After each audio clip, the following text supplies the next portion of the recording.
Welcome back, South Philly Sauce, an Audacy original brought to you by 94 WIP and Jack Daniels, Ashlyn, Sullivan, Al Morganti, back here with you talking all Flyers, but also we have a great interview with Erik Johnson coming up, who was nice enough to give us some of his time. So let's take a listen to that first.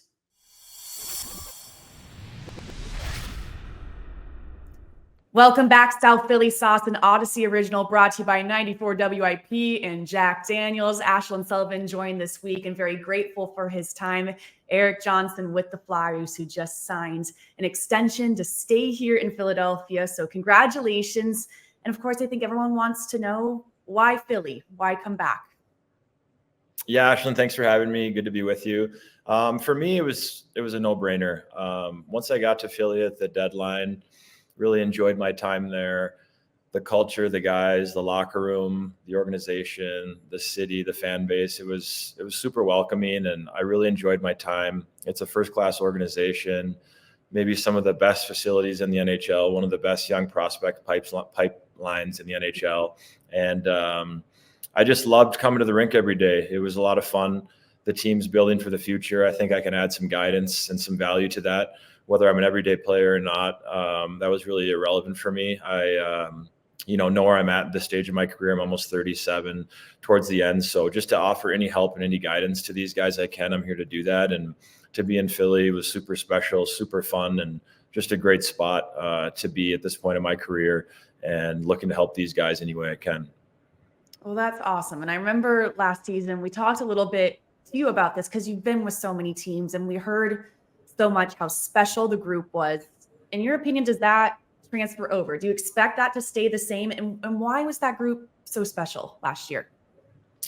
Yeah, I mean, it's tough. What is culture? What is a special locker room? What does that mean from the outside? I think that can kind of be a little bit of a mystery. But I think from my standpoint, I got to the group. I heard from a bunch of different guys welcoming me to the team, telling me how great the city was, seeing how the leadership of Dan, Keith, and Danny, just how they ran the organization, the coaching staff, all my teammates. You can just tell it's a really well-led franchise, and for me, that sticks out a lot. And I was in Colorado for 13 seasons, and that was an amazing place for me to be. And you realize how fortunate you are to be in one spot for so long, but then you also realize when you go to different cities, different teams, you meet a bunch of new friends, you get to see a different part of the country, you get to play in the Eastern Conference, which is new for me. So there's all these things that kind of go into signing with the team. And I felt like playing for Torts' system was good for me, and I fit in well with the group, and it was just a seamless transition. And when that opening window of free agency where your agent can talk to other teams start, I just told them to focus on Philly and tell teams that we were trying to get a deal done with Philly. And that's what happened. And I didn't even want to know what other teams reach out.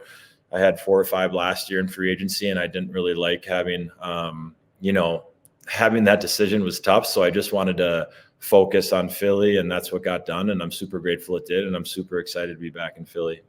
I can imagine that's tough when you have that decision on your plate. And now that you get to stay in Philly, and I know you were talking about where you're just at a different point in your career now, and you understand you're not going to be playing as many minutes as you did. To me, as an outsider, that seems so difficult to be so used to playing major minutes. How are you dealing with that transition?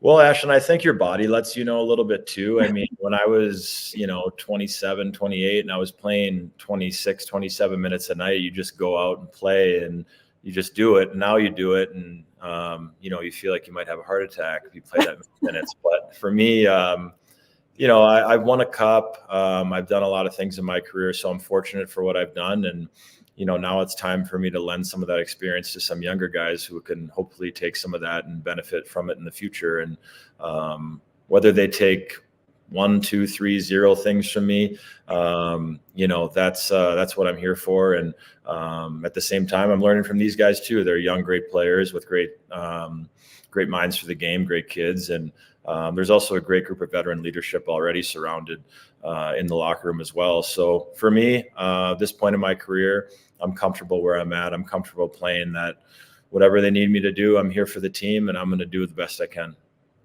And I know you had spoken about John Tortorella and kind of being a window here for the younger guys and Torts. And funny enough, we had Torts on this podcast, and I think people see a different side of him. At times he has such a stigma, and then you see him and it's so different. What is your relationship like with him?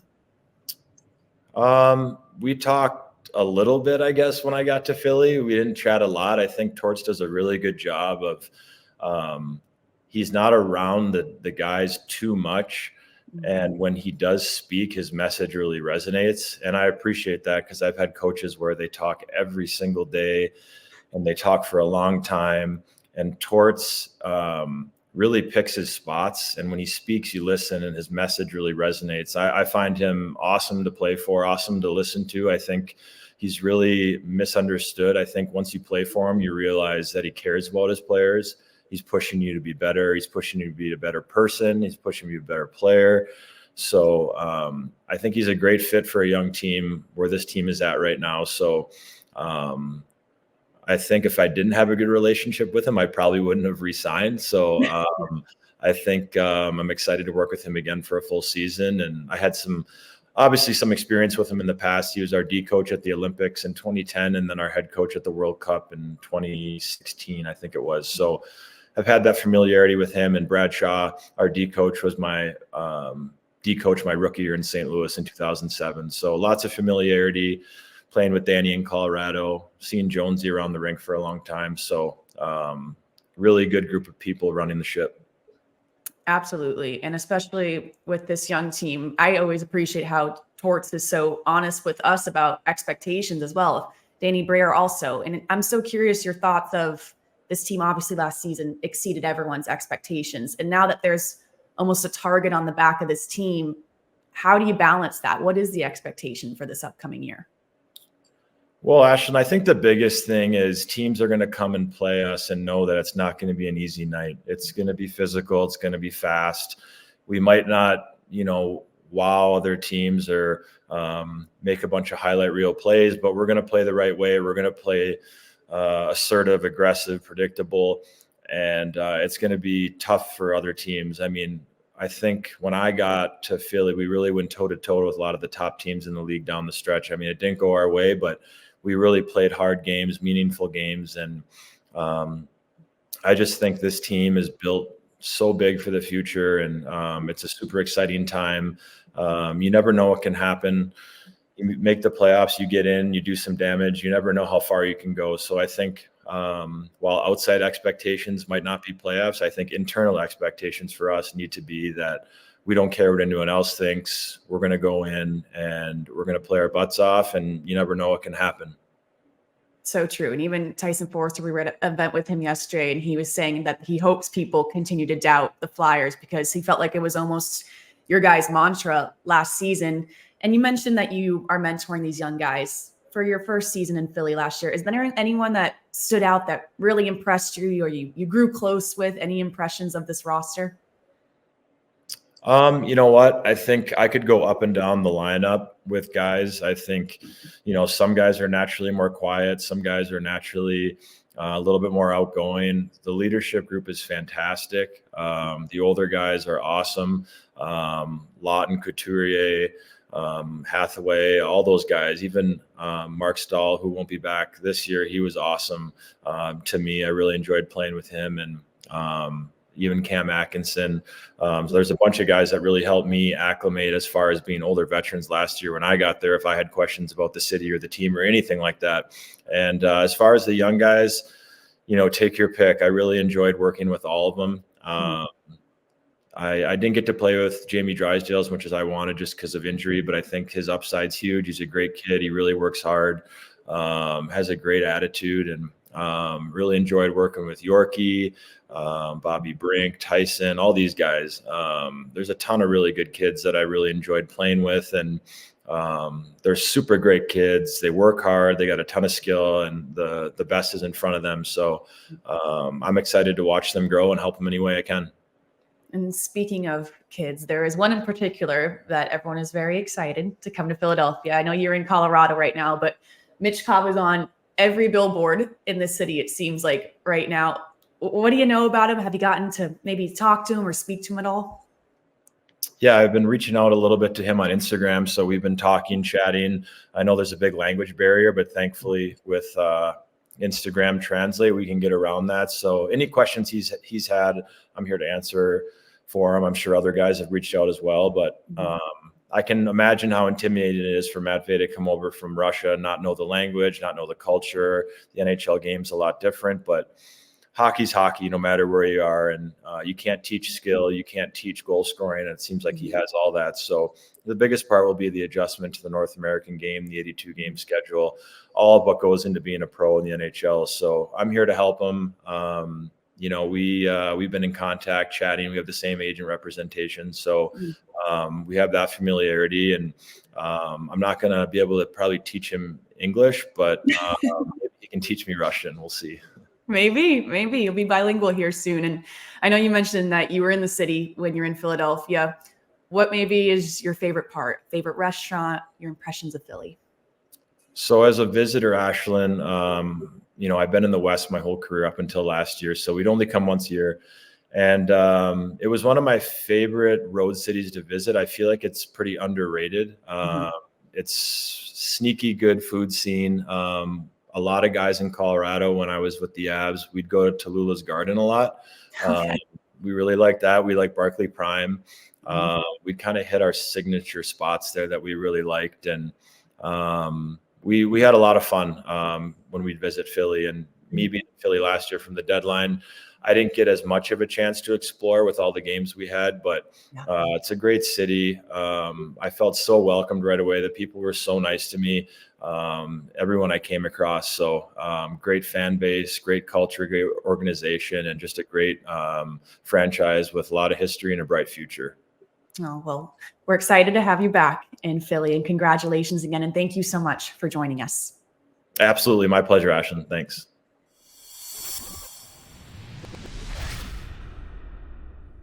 So nice of Erik to spend some time with us in his home in Colorado, where he lives in the off season. And I know, Al, we saw a bunch of stuff when Erik re-signed here for another year about the age and was he considering retiring and why are the Flyers even paying a guy like this? But I think after you listen to that interview, it's pretty clear they need a veteran presence like him in this locker room.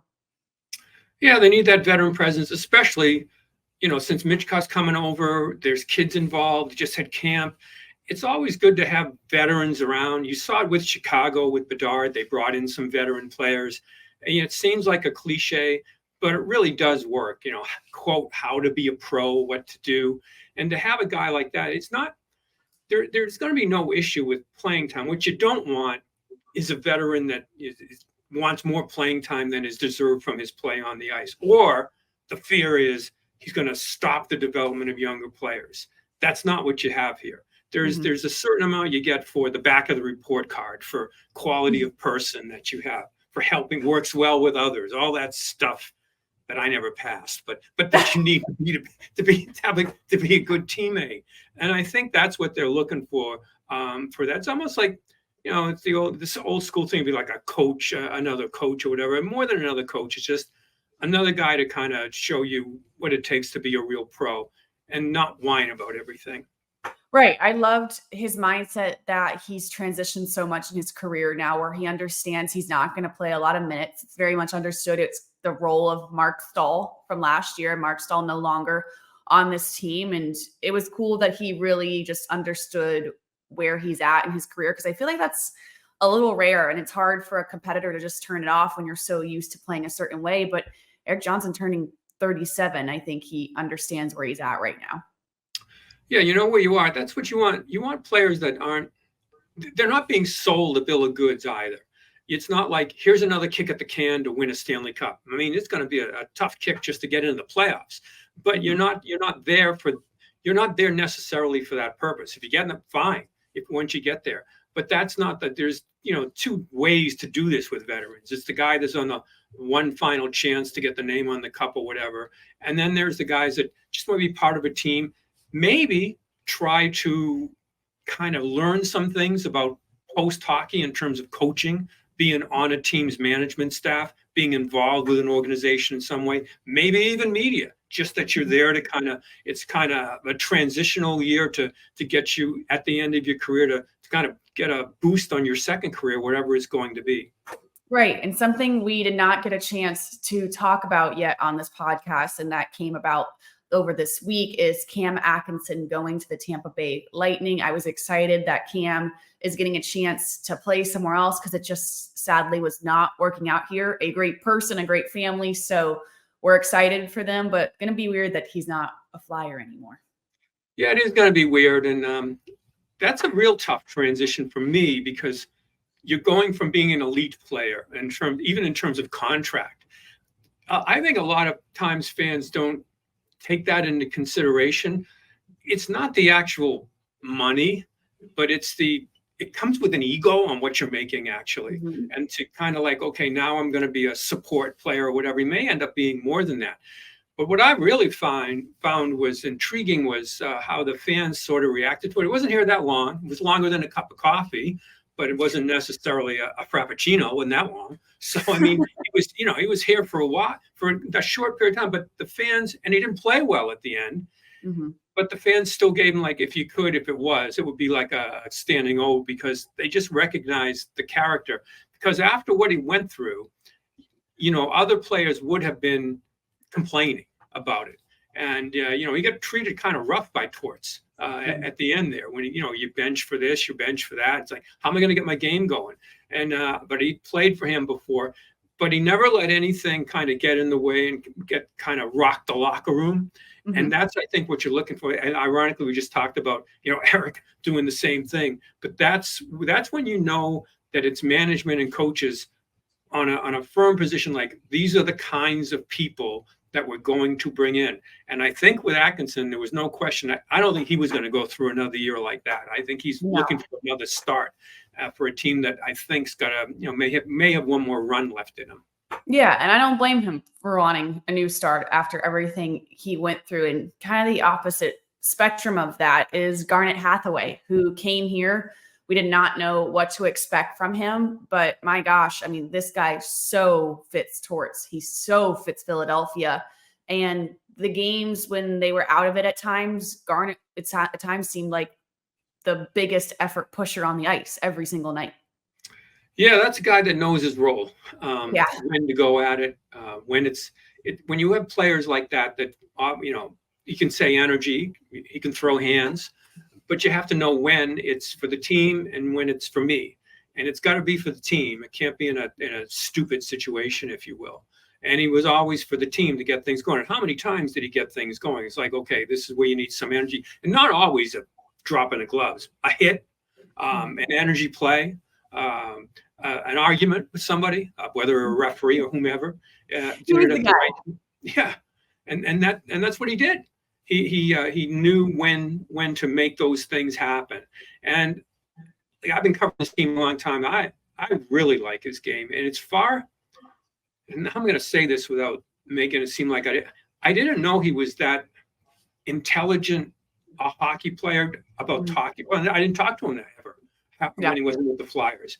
How introspective he is about his play and just about the game. When you talk to him after a game, and we did interviews after games, he gave remarkably insightful answers, not just the usual, throw the pucks deep, do this, do that. No, they were, and they were critical without going overboard. It's like, we didn't do this well, we didn't do that well. And I was surprised just because I hadn't heard from him before in that area. But boy, I'll tell you, he really broke down a game post game as well as anybody in that locker room. He did. I mean, at times where you sit and talk with him and it sounds like you're talking to a coach. I mean, the way he approaches the game and talks about the younger guys on the team, and it's very clear what an asset he is to this locker room right now, especially with how young this group is and coming off developmental camp and knowing that there's going to be a lot of young pieces here in the next couple of years to have Garnet. And I mean, we all can't wait for Michkov to see how this all gels together, where Erik Johnson's talking about in his media press conference, how he's DMing Michkov right now. And because of Instagram, the translations, they can text and talk to each other in their language. I mean, that's so cool to think about post-developmental camp when you have all these youth pieces, seeing how this is all meshing together. Yeah, we're going to come full circle to where we were at the beginning of this, saying, with him coming in, you want that kind of person, that kind of player to get involved, to not be afraid of it, to want to kind of guide him through whatever, and to really be a positive influence in your first year. Like, I don't care how good you are, how skilled you are. There's a process to fitting into a NHL locker room, to knowing what it takes, workouts, and I can't wait for him to come over. But I do think having veterans in there is really important. We've seen it with other players before, and this will be easy to so all the attention. How also to deal with the attention? You can go to a guy, either one of these guys we just talked about, on how to deal with whomever in the media or whatever demands are being made of you, because there's going to be a lot of demands. It's already starting, that's for sure, to the point where I was at the Jersey Shore Ocean City this week for the Flyers Caravan, where they're getting everyone hyped up for hockey season. And you feel it brewing for sure. I mean, there's a big difference even covering this team now, my second year, this offseason, how much, I mean, Michkov is on every billboard in the city. When I'm walking George all over, he's on everything. And it's crazy. I applaud the marketing team, but I was talking to a couple of the guys, Tyson Forrester, Farabee, about him coming over, and you can just tell how juiced they are and just how excited fans are too. Oh yeah, this is a whole different level. And this is, I mean, you mentioned there'll be dogs named Michkov. Oh yeah. They already named this podcast Michkov, remember? That's right. I mean, he has that kind of that star power that we expected, but it's also important, Ashlyn, that nobody's jealous of it. Everybody can't wait for it, because if he is that good, if he's that but I think the players appreciate the focus being back on the team. That they're more in the limelight, they're more in the spotlight because of this. And I don't think that there's no selfishness involved. There's no like, hey, I was here a long time. I got a letter on my sweater, and now everybody's going to go line up here for an interview with with this kid. I don't think that's going to happen at all. I think they're thrilled that he's going to bring more attention to them, more attention to the team, more attention to the franchise, and just more conversation about it. Right. Well, it only helps everyone, right, at this point, and especially for a guy like Tyson Forrester or a young gun, this is only going to help their game to have a player like this on the ice with them. Oh yeah, and I'm curious how he'll fit in. I mean, it's got a core of young players.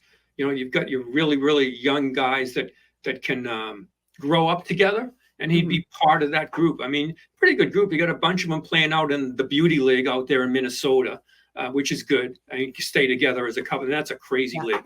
Go out there and play in the summer, and then you'll come back and you kind of bonded as a team.